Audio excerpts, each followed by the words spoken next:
জাতীয় নাগরিক পার্টির উত্তরাঞ্চলের মুখ্য সংগঠক সার্জিস আলম বলেছেন, কোনো দল বা মার্কা দেখে কেউ ভোট দেবেন না, কথার সঙ্গে কাজের মিল দেখে ভোট দেবেন।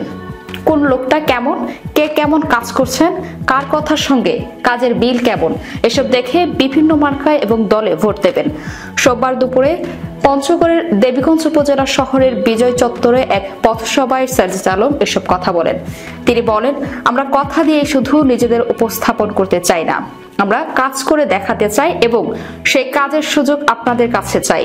তরুণ প্রজন্মের হাত ধরে যে নতুন বাংলাদেশ আসছে, আগামীর বাংলাদেশ কোনো দলের নাম বা মার্কা দেখে ভোট দেবেন না, কথা ও কাজের মিল রেখে কাজ করছে তাদেরই আগামীতে ভোট দেবেন। ব্যক্তি স্বার্থ ছাড়া কাজ করলে এগিয়ে যাবে দেশ।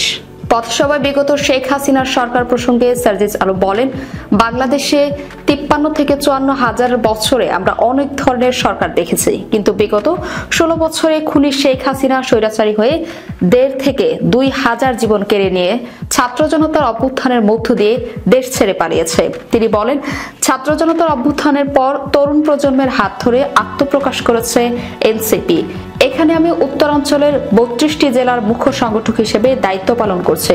পঞ্চগড়ের ছেলে হিসেবে আপনাদের সবার সর্বাত্মক সহযোগিতা চাই। আমরা আমাদের জায়গা থেকে প্রতিটি জেলা উপজেলায় কাজ শুরু করেছি। আমরা খুব শিগগিরই আপনাদের দ্বারে দ্বারে যাব।